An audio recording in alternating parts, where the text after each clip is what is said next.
D'ici la fin de l'année, Dieu va te faire énormément de bien. Dieu va faire des choses dans ta vie qui vont rendre la fin de ton année très spéciale. La fin de ton année ne sera pas fade. Ça ne sera pas du tout fade. Ce que Dieu veut, c'est que tu lui donnes l'entièreté de ton cœur. Il faut être entier, il faut être entier avec Dieu. Il faut être sincère avec lui. Et puis il faut lui faire confiance. Il gère. Amen. Dieu va faire des choses en cette fin d'année qui vont changer le cours de ton histoire de façon positive. Dieu va changer ton statut et ta stature. Les choses anciennes ne vont pas te suivre. Les choses derrière lesquelles tu as couru jusque-là vont courir derrière toi. Et vont te rattraper. Pour la gloire du nom de Jésus. Je prends le psaume 34. Je vais lire à partir du verset 1. Psaume de David. Lorsqu'il contrefit l'insensé en présence d'Abimelech et qui s'en alla chassé par lui. Je bénirai l'Éternel en tout temps. Sa louange sera toujours dans ma bouche. Que mon âme se glorifie en l'Éternel. Que les malheureux écoutent et se réjouissent. Exaltez avec moi l'Éternel. Célébrons tous son nom.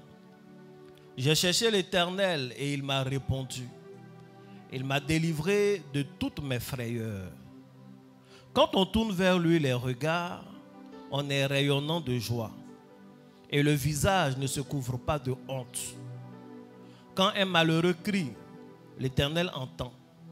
Et il le sauve de toutes ses détresses. L'ange de l'Éternel campe autour de ceux qui le craignent. Et il les arrache du danger. Sentez et voyez combien l'Éternel est bon. Heureux l'homme qui cherche en lui son refuge. Craignez l'Éternel, vous ses saints, car rien ne manque à ceux qui le craignent. Les lionceaux éprouvent la disette et la faim, mais ceux qui cherchent l'Éternel ne sont point privés d'aucun bien. Venez mes fils, écoutez. Je vous enseignerai la crainte de l'Éternel. Quel est l'homme qui aime la vie, qui désire la prolonger pour jouir du bonheur? Préserve ta langue du mal et tes lèvres des paroles trompeuses. Éloigne-toi du mal et fais le bien. Recherche et poursuis la paix.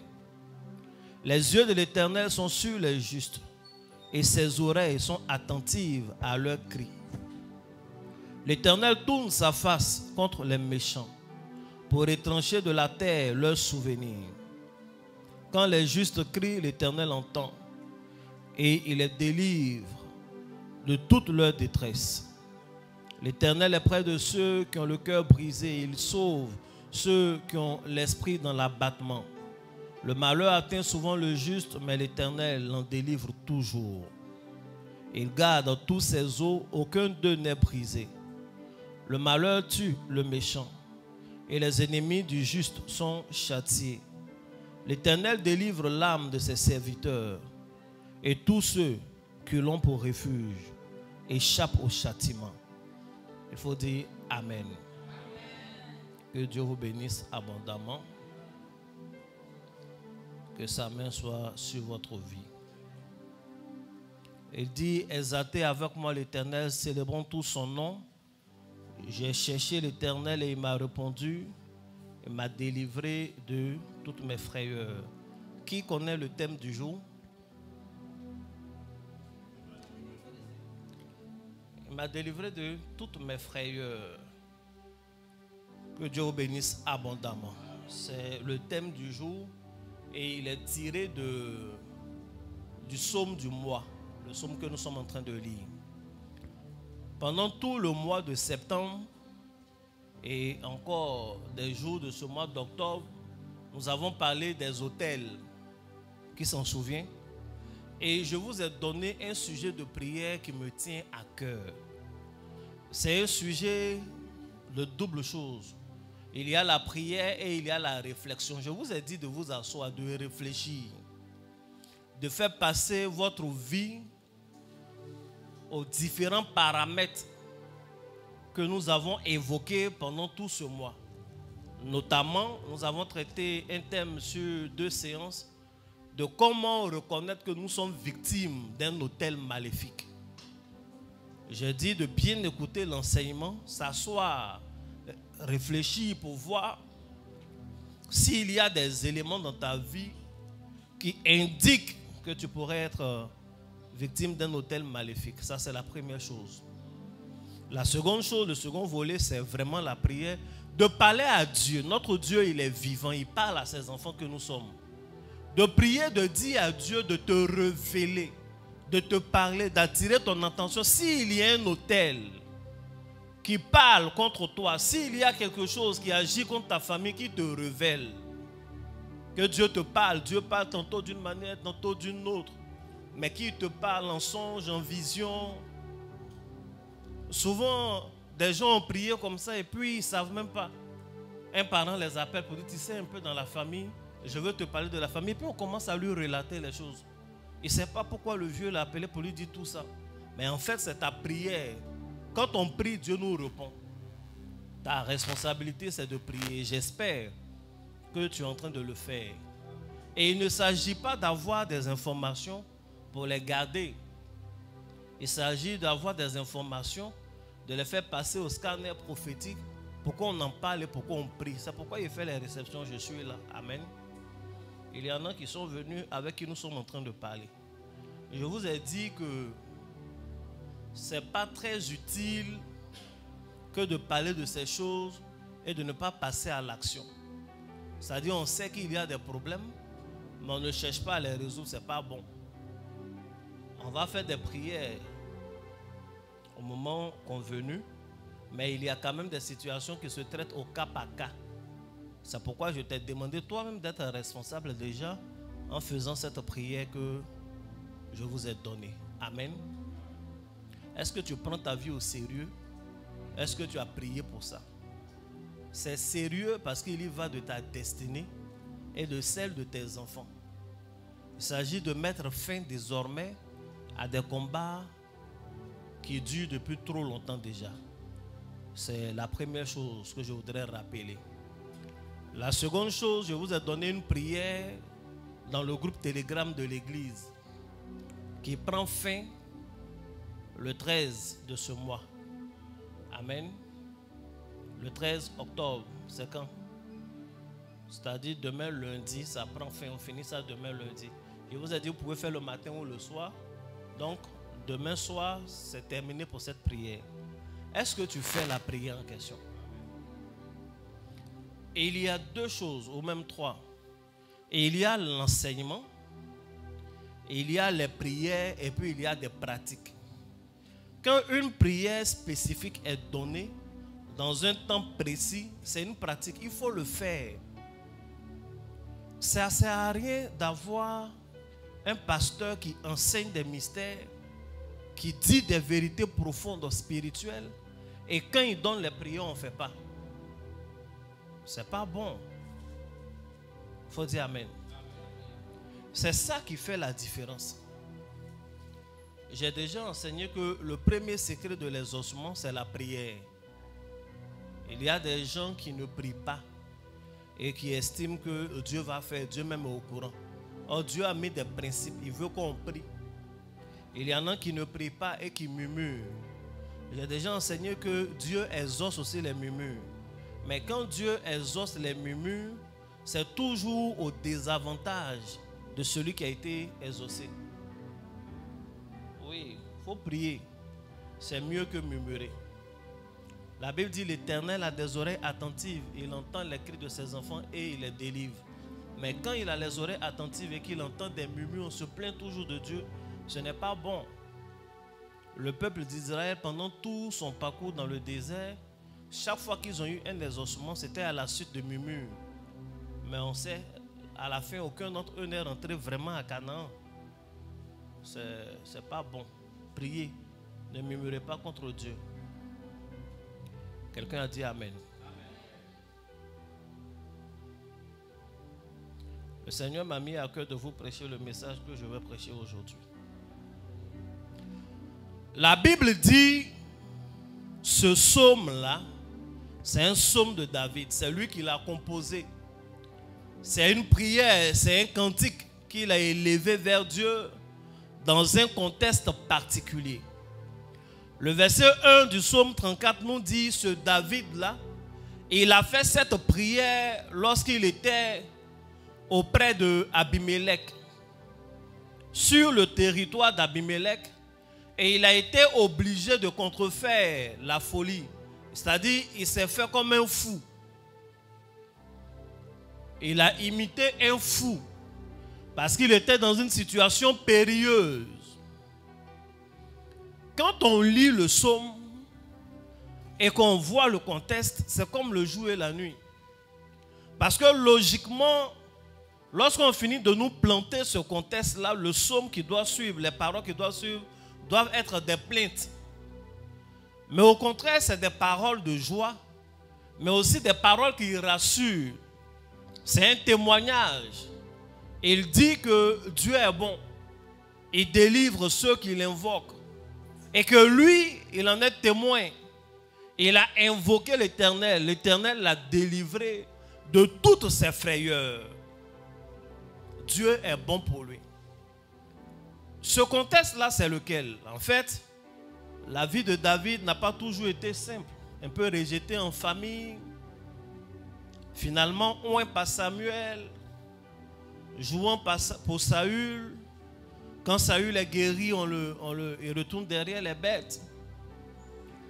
Finalement, il va se retrouver sur le champ de bataille et il va tuer Goliath. Amen. Il tue Goliath et les gens vont mettre sur Internet. Sur Internet, David a plus de likes que Saül. David a 10 000 likes, 10 000 vues. Et Saül a 1000 vues. En fait, les femmes ont chanté pour dire David a tué 10 000. Là où Saül, le roi, a tué 1000. Et la Bible dit que Saül sera épris de jalousie. Dès ce jour, il va commencer à avoir d'un mauvais œil David. Et il va vouloir le tuer. Mais s'il le tue directement, ça fait bizarre. Donc qu'est-ce qu'il fait? Il nomme David à la tête de 1000 personnes, 1000 soldats. Et il leur donne les missions les plus périlleuses.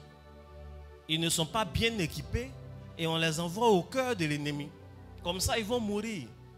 Mais comme Dieu était avec David, chaque fois qu'il partait, il avait la victoire. Donc finalement, ça donnait un plus grand nom à David vis-à-vis du peuple. Et au sein des soldats même, quel est ce soldat qui ne veut pas aller en guerre avec un général qui remporte toujours la victoire? Donc de plus en plus de soldats même voulaient que David soit à leur tête.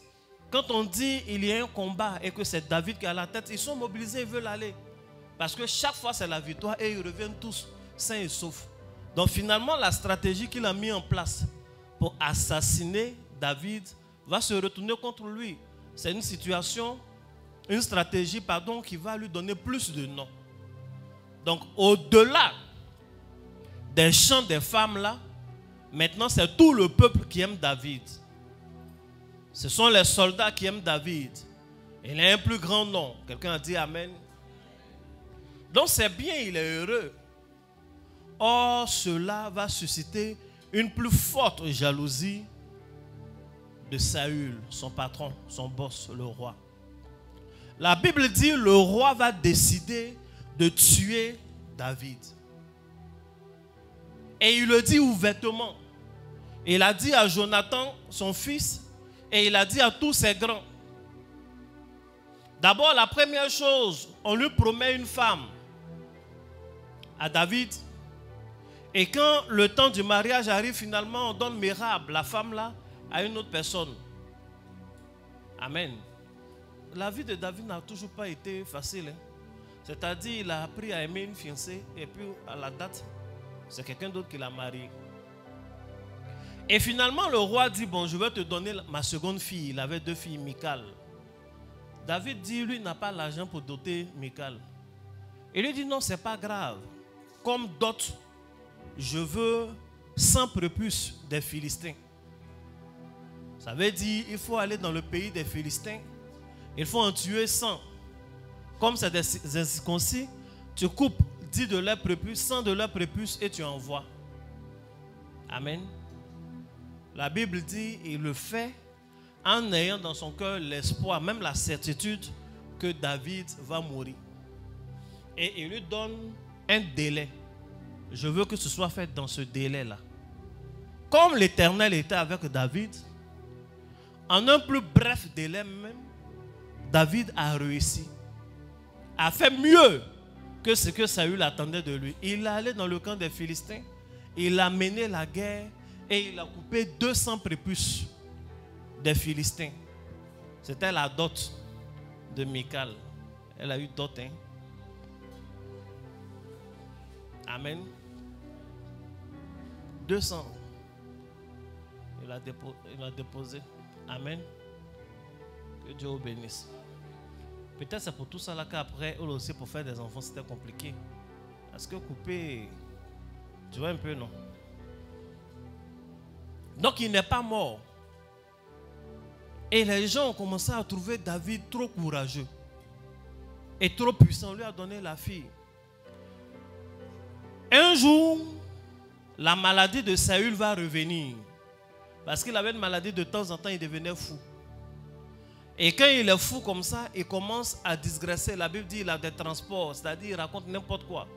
Et souvent, ce qui est dans son cœur sort. Et ce jour-là, ce qu'il disait, il dit il va tuer David. Les gens pensaient que c'est parce qu'il est fou. Souvent, quand les gens sont saoulés, là, ce qu'ils disent, c'est ce qui est dans leur cœur. Ils ne pouvaient pas dire, il y avait des barrières morales, machin, tout et tout. Maintenant, quand la folie de la boisson vient, ça sort. Donc, ce jour-là, il a commencé à dire qu'il va tuer Saül. Hein. Et vous savez ce qu'on demande à David? On dit, ton boss est malade. Quand son truc-là vient, habituellement, c'est toi qui joues à la harpe. Et puis, il est guéri. Donc, on va jouer à la harpe. On les laisse les deux. Rappelez-vous que Saül est l'homme le plus grand d'Israël en taille. La Bible dit dans tout Israël, personne n'avait la taille qu'il avait. Non, c'est un gars costaud. Le jour qu'il enlevait ses habits pour faire porter à David, même un pas David ne pouvait pas faire. Donc par rapport à David, c'est quelqu'un qui est très fort. David, c'est un petit. Amen. Donc il se retrouve face à face avec lui. Il dit, il joue à la harpe parce que je suis malade. Et pendant qu'il est en train de jouer, il prend sa lance. Il est assis. Il dit à David de prendre une position pour jouer. De telle sorte qu'il soit collé au mur. David est collé au mur. Et pendant qu'il jouait, il prend la lance et il a voulu tuer David. La Bible dit à 2 reprises, David a évité les coups de Saül et puis il a fui. Quand il a fui, Saül s'est levé, gaillard, arrêté au milieu de la cour, je vais tuer David. Vous voyez un peu, c'est la vie de David dont je suis en train de parler. Finalement, grâce à Dieu, il va tisser une alliance avec Jonathan, le fils même de Saül. Et la femme qu'on lui a donnée, Michal, aimait, comment on appelle, David. D'ailleurs, dans la Bible, c'est la première femme qu'on trouve qu'elle aime son homme. Sinon, quand on lit la Bible, on n'a jamais vu que la femme là aimait son mari. C'est toujours les maris qui aimaient leur femme. Lisez bien. C'est vrai ou c'est faux? C'est la première femme qui est fan, c'est Michal. Alors qu'elle-même là, ce n'est pas elle qui était prévue au départ. Quelqu'un dit Amen. Je vous fais le contexte pour que le message soit plus digeste. Donc finalement, on veut tuer David. Et la nuit où on veut tuer David, c'est Jonathan et Michal qui vont sauver David. David est dans sa chambre et sa femme a entendu dire par son père que je vais tuer David. Donc elle vient dans la chambre et elle dit à son mari, il faut fuir. Elle a ouvert la fenêtre. Elle aimait bien les fenêtres parce que le jour où là je rentrais, elle était à la fenêtre aussi. elle fait sortir David. Et dans leur chambre, cette partie de l'histoire m'intrigue un peu. Ils avaient un fétiche. C'est bizarre, hein? Je ne sais pas si c'est pour elle, si c'est pour David, si c'est pour Saül, mais ils avaient un fétiche. Et le fétiche était grand comme ça, comme un homme. C'est ce fétiche-là qu'elle soulève, elle dépose sur le lit, elle couvre le fétiche avec un drap et avec la peau, les peaux d'une chèvre qu'elle a regroupée pour faire comme si c'était une tête. Elle l'a mis là, elle l'a couvert avec le drap. Et quand les hommes de Saül sont venus demander où est David, elle a dit David est là mais il est malade. Ils ont dit on veut vérifier quand même. Ils ont ouvert la porte et effectivement ils ont vu David malade. Mais en fait ce n'était pas David, c'était le fétiche qui était dans le lit. Et ils sont allés dire à Saül qu'il n'a pas fui, il est là. C'est qu'il n'est informé de rien. Saül a dit allez-y, il est malade non. Prenez-le. Si vous voulez, prenez-le avec le lit, venez avec lui pour que je le tue. De toute façon, il est déjà malade. Et ils sont allés forcer la porte. Quand ils ont enlevé le drap, c'est là qu'ils ont vu que c'était leur idole qui était dans le lit. Donc, David avait fui. Saül sera en colère contre sa fille. Il sera plus tard en colère contre son fils. Et il va les traiter d'indignes. Il va dire à Jonathan que Jonathan est un traître. Et qu'il est bête. Parce qu'il ne sait pas que tant que David est en vie, en fait, c'est lui, Jonathan, sa destinée qui est menacée. Parce que logiquement, après lui, Saül, après avoir été roi, le prochain roi doit être son fils. Mais on dit, un autre va prendre ta place et toi, tu es du côté de cet autre-là. Moi, je me bats pour toi et toi, tu te bats contre moi. Fils indigne. Fils de ma honte. Non, il n'a pas dit de ma honte. Il dit fils indigne et la honte de ta mère. C'est ce qu'il a dit. De toute façon, la Bible dit un bon fils fait la joie de son père, un mauvais fils fait la honte de sa mère. Le papa n'a jamais honte. Que Dieu vous bénisse abondamment. Et c'est comme ça que David a fui. Il allait se cacher dans la brousse à côté d'une pierre qu'on appelle la pierre d'Azel. Tout ça, c'est des symboles d'autel. Il commence sa nouvelle vie à partir de la pierre d'Azel. Jonathan lui dit, je vais te parler en code, je vais faire venir un de mes petits. Je vais lancer une flèche. Je vais dire à mon petit, va chercher la flèche. Si je lui dis, reviens avec la flèche, ça veut dire que c'est sécurisé, tu peux revenir. Si je lui dis, va au-delà, la flèche n'est-elle pas au-delà de toi? Ça veut dire qu'il faut fuir. Et quand il a lancé la flèche, il a dit au petit, la Bible dit, le petit est arrivé là où il y avait la flèche. Mais quand même, Jonathan dit, non, la flèche est au-delà de toi. L'enfant là n'a pas écouté tout ça. Lui, il a pris la flèche, il a fait demi-tour. Mais c'était un message adressé à David. Et David a fui après avoir fait ses adieux. Quelqu'un a dit Amen. C'est dans ce contexte-là que nous sommes. Et il fuit. Il va arriver dans une localité, il a faim. Et il rentre. Il trouve un sacrificateur, il demande du pain.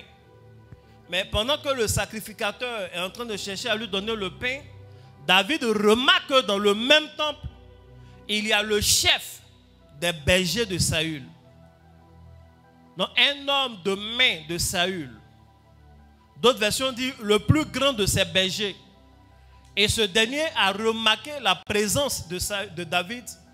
Il a écouté la conversation. La Bible dit que le cœur de David n'était pas rassuré. Parce qu'il était convaincu que ce soit possible que ce Édomite-là qui travaillait pour Saül aille dire à Saül sa position.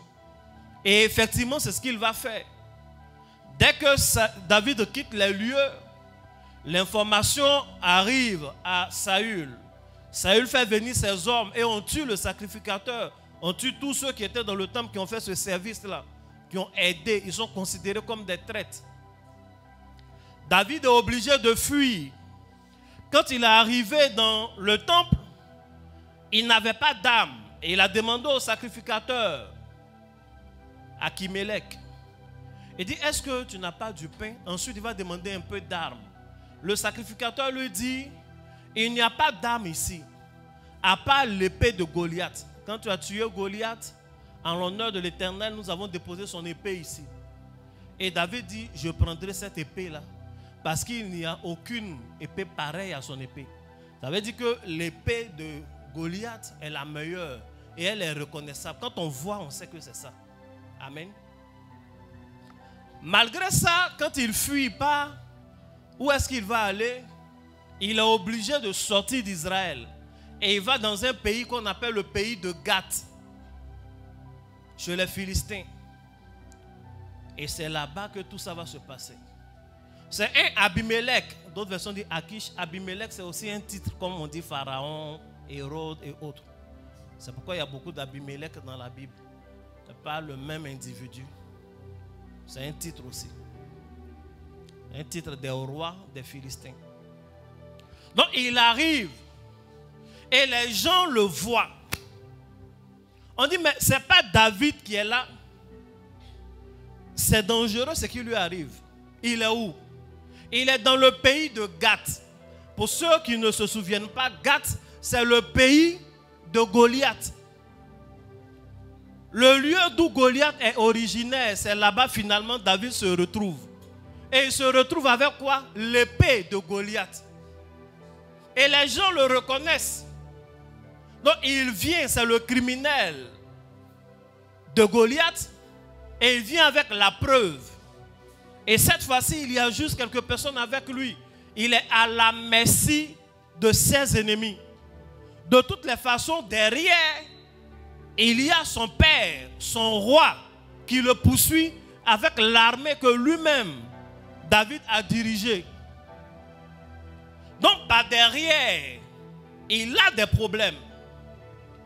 Et le lieu de son refuge est terrible pour lui. Et les gens l'ont pris. Ils l'ont envoyé devant le roi de Gath. Pour lui dire, voici celui qui a tué ton plus grand soldat. Celui qui nous donnait les victoires. Il n'avait pas d'argument. David ne savait pas ce qu'il allait dire. Donc il va tordre le cou comme ça. Il va faire ses mains d'une certaine façon. Il ouvre la bouche. La salive commence à couler sur sa barbe. On lui parle, il ne répond pas. Quand les gens insistent, la Bible dit qu'il commence à faire des signes bizarres sur les portes. Il rit seul. On dit c'est David, tuez-le, il saute et puis il rit. On dit il a tué Goliath. Il rit. Quand il se lève, amenez-le moi. Il fait des signes, des choses bizarres sur le mur. En fait, il fait comme un fou. Souvent, quand il n'a plus d'arguments, il y a des idées qui viennent, toi-même tu ne comprends pas. Amen. Il fait comme un fou. Mais quand même, on doit le reconnaître. Lui, David, il peut être fou, mais il a l'épée qui est dans sa main. Même si ce n'était pas lui, David, ça veut dire qu'il a un rapport avec le peuple d'Israël. Et il est suffisamment introduit pour avoir une chose aussi précieuse que l'épée de Goliath. Donc malgré tout, on doit le reconnaître. Et même si on ne l'a pas reconnu, en cas de doute, on doit l'emprisonner. Mais pendant qu'il faisait toutes ces choses, il avait peur. Il avait peur parce que la mort pour lui était certaine. Et la Bible dit, ce roi-là va se fâcher avec ceux qui ont traîné David dans sa présence pour dire, est-ce qu'il n'y a pas de fous dans mon pays? N'y a-t-il pas suffisamment de fous dans mon pays pour que vous preniez un fou étranger pour venir faire ces choses, ces extravagances en ma présence? Et il a chassé David. David n'a pas trop insisté. Il est parti avec toute sa folie. Mais quand il chasse David, David va où? Il retourne en Israël, les gens veulent le tuer là-bas. Il s'entête à rester, même si le roi n'a pas donné un mot d'ordre. Un autre ennemi peut le reconnaître et le tuer. C'est dans ce contexte-là que David fait cette prière si agréable. Quelqu'un a dit Amen. Il dit, l'Éternel m'a délivré de toutes mes frayeurs. Il dit, j'avais peur. J'étais assailli par la peur. J'avais la certitude que j'allais mourir. Les choses ne se présentaient pas bien pour moi. Il n'y avait pas de paroles de bon augure. Il n'y avait pas de bon présage. Et j'ai fait cette prière. Et l'Éternel m'a délivré. Je veux conseiller à une personne qui est dans une situation où tu ne vois vraiment pas grand-chose à l'horizon. Une situation où tu ne sais vraiment pas quelle est la direction que ta destinée est en train de prendre. Une situation où tu te sens assailli par des ennemis et de faux frères et de faux amis. Où tu te sens assailli par des Philistins et l'armée d'Israël où tu as servi hier. De prier avec le psaume 34, c'est un secret. Quand tu ne sais plus où donner de la tête, appuie-toi sur la parole de Dieu et prie avec le psaume 34. Amen. Il m'a délivré de toutes mes frayeurs. Mais David avait peur de quoi? Les frayeurs de David sont aujourd'hui les frayeurs de la plupart d'entre nous. Les choses que David craignait en ce moment-là, dont l'Éternel l'a délivré, sont les choses que beaucoup craignent aujourd'hui. Et c'est toujours d'actualité. La bonne nouvelle, c'est que l'Éternel est capable de nous délivrer de ces choses. Au début de l'histoire de David, David était un homme sans crainte ni peur. Mais la vie va lui montrer qu'il y a des choses qui font peur. Au début de sa vie, lorsqu'il était jeune, il ne craignait absolument rien. Ce n'était pas un problème pour lui de se battre avec le lion. Ce n'était pas un problème pour lui d'aller arracher ses bêtes des mains et de la gueule de l'ours. Ce n'était pas un problème pour lui d'affronter Goliath. C'était à peu près même comme de l'amusement. La vie suivait son cours. Jusqu'à ce qu'il comprenne qu'en réalité, il y a des choses qui font peur. Et la première chose que David craignait, c'était la peur de la mort. Parce qu'il a entendu de ses propres oreilles, Saül dit, je vais te tuer. Et il a vu Saül essayer de le tuer à 2 reprises avec sa lance. Il a entendu son épouse lui dire dans leur chambre conjugale, mon père veut te tuer. Il a entendu les généraux de Saül lui dire, notre boss veut te tuer. Il a entendu le fils aîné de Saül, son ami Jonathan, venir lui dire, notre père veut te tuer. Il a des soldats, il a des plans. Tout ce qu'il fait, en fait, il veut te tuer. Et il veut que la mort abrège ta destinée. Il a appris que tu es prédestiné à être roi. Mais il veut abréger ta vie. Il appelle la mort sur toi. Et nous sommes suffisamment expérimentés en 2025 pour savoir qu'il y a des gens qui avaient des prophéties sur leur vie. On n'a pas vu la réalisation de ces prophéties et ils sont morts. On est suffisamment expérimenté pour savoir qu'il y a des gens qui avaient des projets, qui avaient des rêves, qui avaient des plans, qui ont eu même souvent les financements et qui quand même sont morts avant l'âge. On est suffisamment informé pour savoir qu'il y a des gens qui ont été victimes de morts prématurées. Et l'ensemble de ces expériences, ces témoignages que nous entendons, les attaques que nous subissons, les menaces que nous entendons souvent, nous ont poussé, nous, à ce stade, à parfois avoir peur de la mort. Il avait peur de la mort. Il savait que c'était possible qu'il meure avant de monter sur le trône. Il savait que c'était possible qu'il meure avant d'avoir toutes ces choses et que Dieu même était capable de se choisir un autre roi. Dieu a des possibilités illimitées, mais l'homme est limité. Et il fuyait pour sauver sa vie. Et il y a des gens qui ont souvent peur de la mort à cause des choses que tu as entendues, à cause des accidents qui t'ont raté, à cause des maladies que tu as subies, à cause de la mort autour de toi, plus jeune que toi qui meurt, à cause des rêves funestes que tu fais, Des gens qui rêvent et qui se retrouvent aux funérailles tout le temps. Des gens qui rêvent et qui se retrouvent sur des tombes. Des gens qui rêvent et ils se voient eux-mêmes dans un cercueil. Des gens qui ont des rêves, qui ont toujours un rapport avec la mort. Ça fait que tu es extrêmement prudent, mais en même temps tu es apeuré. Et cette peur-là, David nous dit, l'Éternel l'a délivré de ça. À partir de cette expérience, quand vous voyez la vie de David, il n'avait plus peur de la mort. Je viens dire à une personne, celui que nous prions, il est la source de la vie. Celui à qui nous avons confié notre destinée, c'est lui encore qui donne la vie. Il est capable de te protéger de la mort. Je suis venu te dire en ce jour, n'aie plus peur de la mort, car l'Éternel conserve ta vie dans le creux de ses mains. Tu peux dire avec force et avec foi, je ne mourrai pas, je vivrai et je raconterai les œuvres de l'Éternel. Peu importe les rêves, peu importe les menaces, peu importe celui qui te poursuit, peu importe sa science, peu importe sa force, peu importe ses capacités, je viens en tant que prophète de Dieu te dire, ils ne t'auront pas. Ils ne seront pas capables d'abréger ta vie.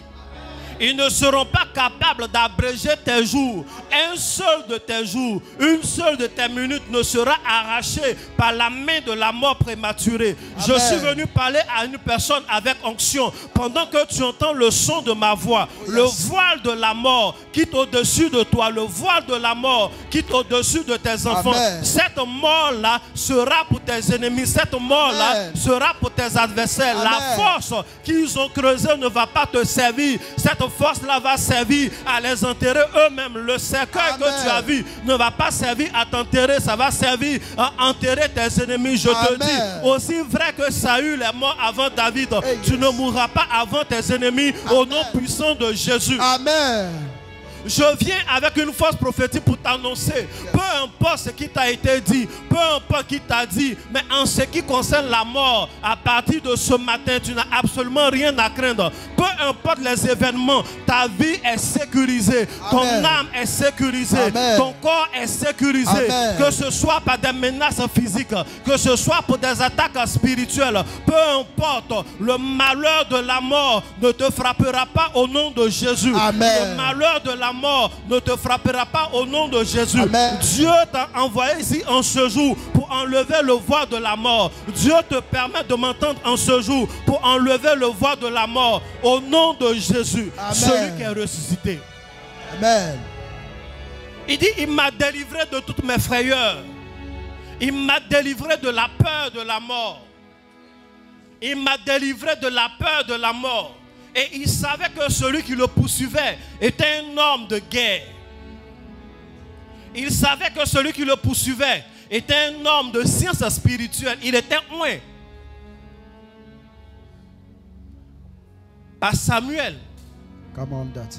Il gagnait ses guerres. Quand Saül disait telle personne va mourir, la personne mourait. Mais le cas de David a été exceptionnel. Je ne sais pas ce qui tue les gens dans ta famille. Je ne sais pas ce qui tue les gens dans ta famille. Ce qui tue les jeunes hommes, les jeunes gens, les jeunes filles. Ce qui tue ceux qui commencent à réaliser. Je t'informe que cela ne te tuera point au nom de Jésus. Amen. Je t'informe que cela ne te tuera point au nom de Jésus. Amen. Je t'informe que cela ne te tuera point au nom de Jésus. Amen. Je t'informe que cela ne te tuera point au nom de Jésus. Amen. Je t'informe que cela ne tuera point tes enfants.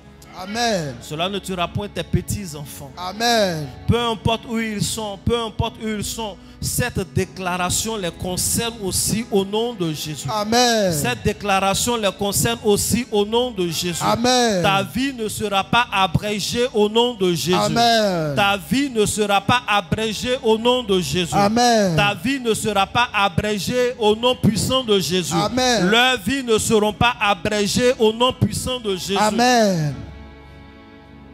Il m'a délivré des frayeurs de la mort. Amen. Il m'a délivré des frayeurs de la mort. Si quelqu'un a dit qu'il t'a vu, tu es mort, il faut dire ce n'est pas moi. Yes. Cela ne te concerne plus. Amen. Je te déconnecte de ce qui était programmé. Amen. Je te déconnecte de ce qui était programmé. Amen. Je te déconnecte de toute mort prématurée. Amen. Au nom de Jésus. Amen. Tu peux dire avec moi, je ne mourrai pas. Je ne mourrai pas. Je vivrai. Je vivrai. Je raconterai les œuvres de l'Éternel. Je raconterai les œuvres de l'Éternel. Je ne mourrai pas. Je ne mourrai pas. Je vivrai. Je vivrai. Je raconterai les œuvres de l'Éternel. Je raconterai les œuvres de l'Éternel. Mes amis ne me tueront point. Mes amis ne me tueront point. Mes frères ne me tueront point. Mes frères ne me tueront point. Mes ennemis ne me tueront point. Mes ennemis ne me tueront point. Mes adversaires ne me tueront point. Mes adversaires ne me tueront Au point. nom de Jésus. Au nom de Jésus. Dis Amen 3 fois. Amen. Amen. Amen. Est-ce que tu peux acclamer Jésus? Oh yes, son.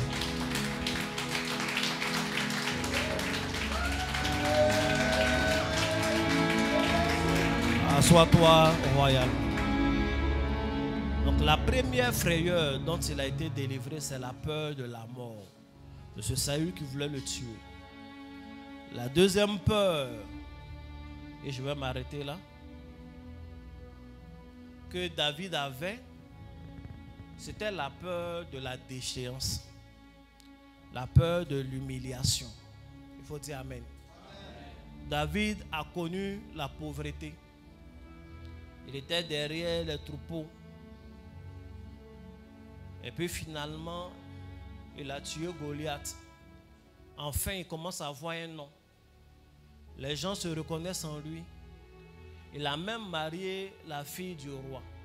Donc il devient le gendre du roi. On a mis à la tête, je ne sais pas si c'est un contingent ou un régiment, mais en tout cas de 1000 hommes. Et au fur et à mesure, les gens se sont... Il est devenu un gradé de l'armée. Quand tu vois David, on sait que c'est lui.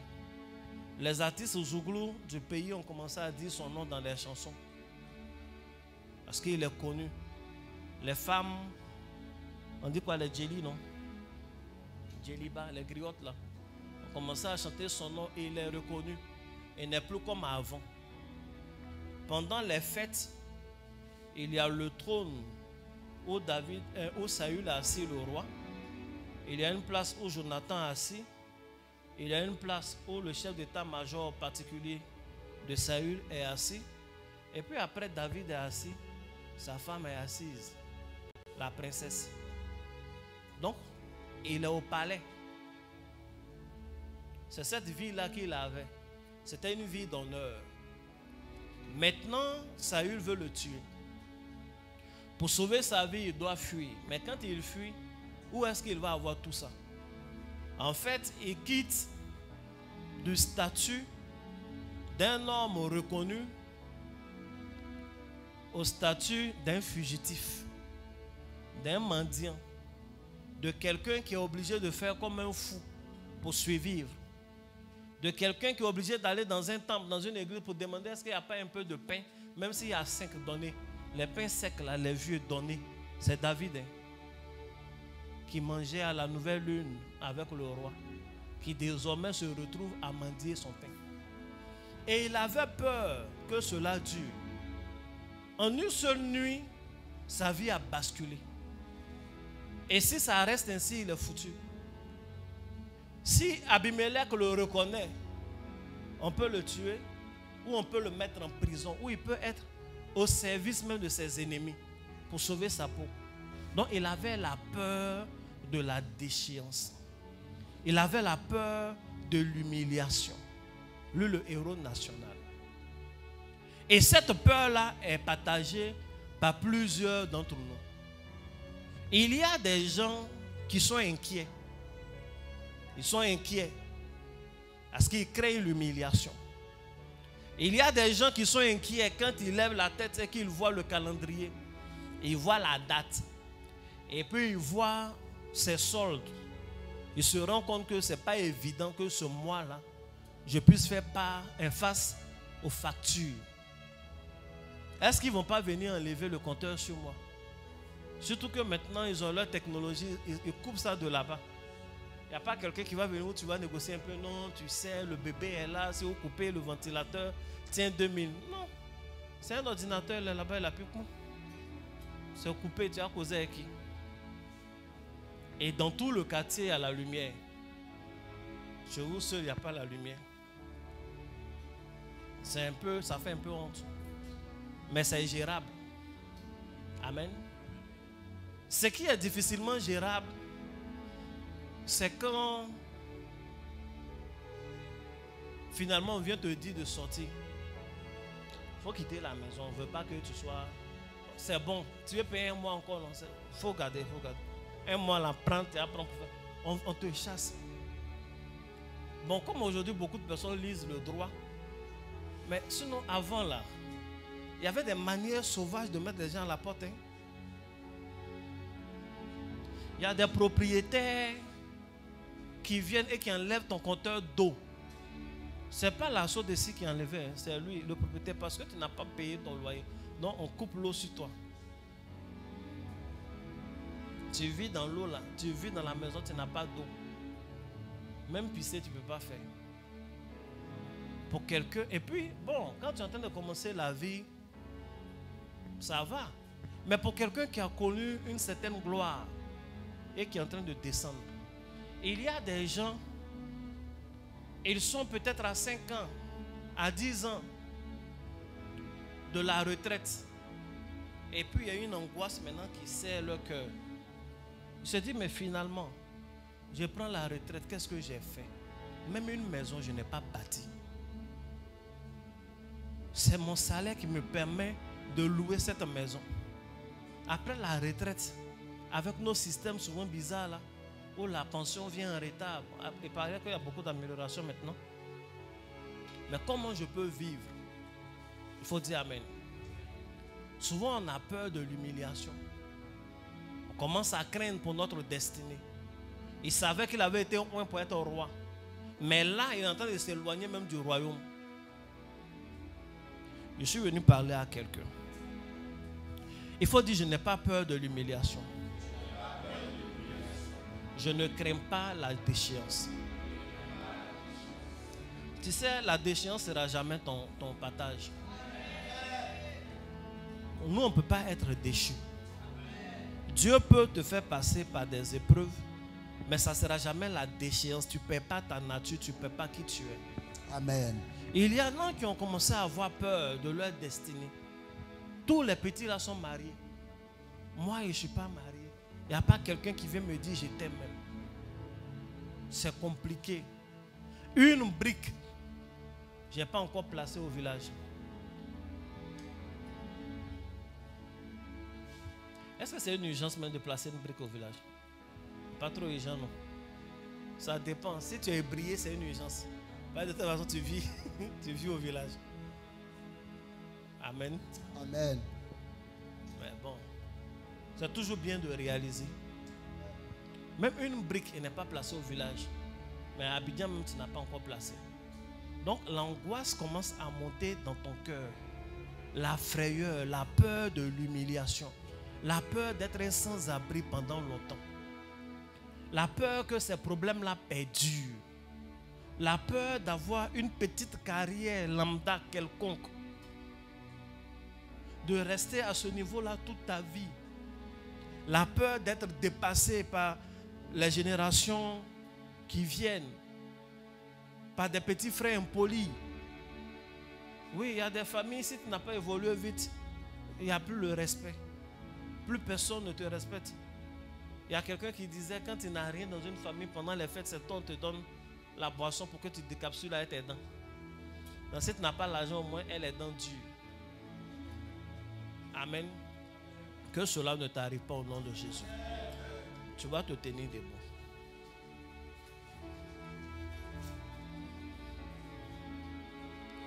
Le dimanche prochain, je vais prêcher, je vais terminer le thème. Qui veut qu'on continue le thème?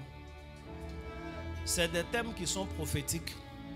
Parce qu'en même temps que j'en parle, en fait, je viens avec une onction pour t'éviter la chose.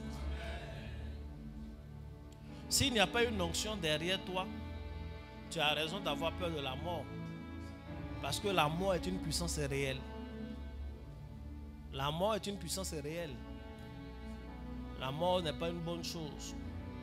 L'humiliation, la déchéance sont des puissances réelles. Satan aime quand les enfants de Dieu sont humiliés.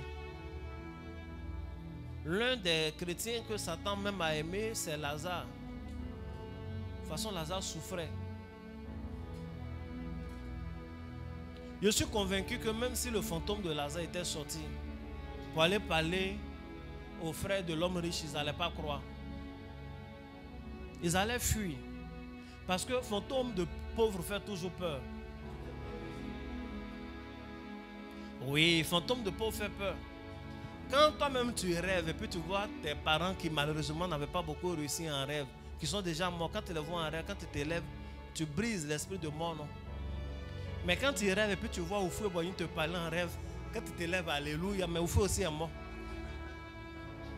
Mais pourquoi quand Oufoué vient dans ton rêve, ça ne te fait pas peur?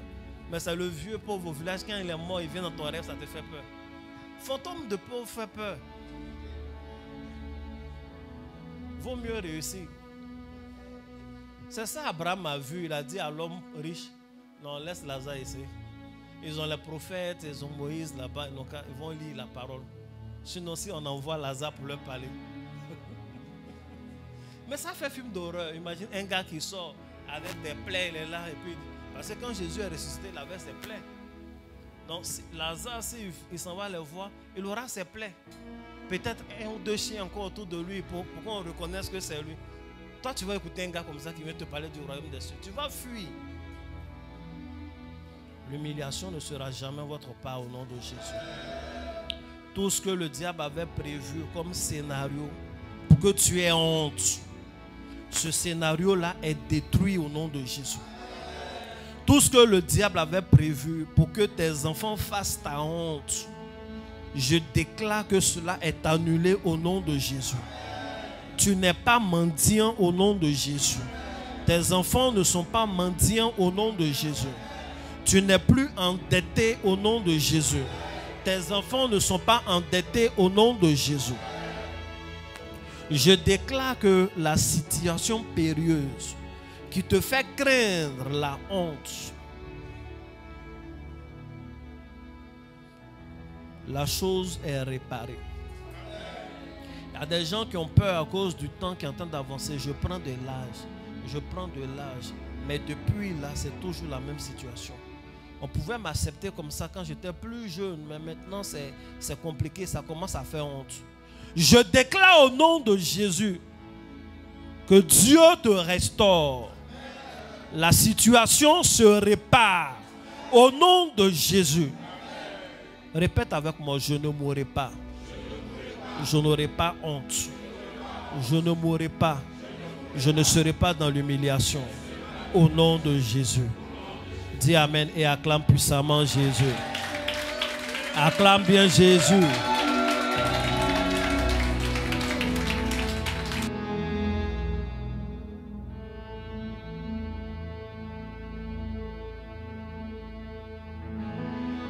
Assois-toi royalement.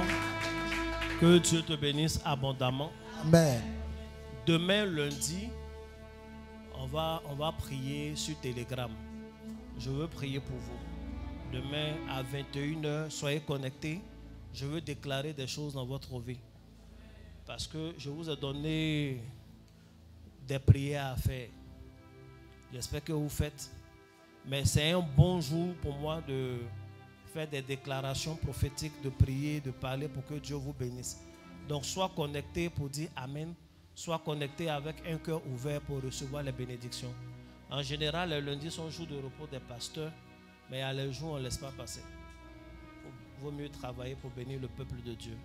Que Dieu vous bénisse. Amen.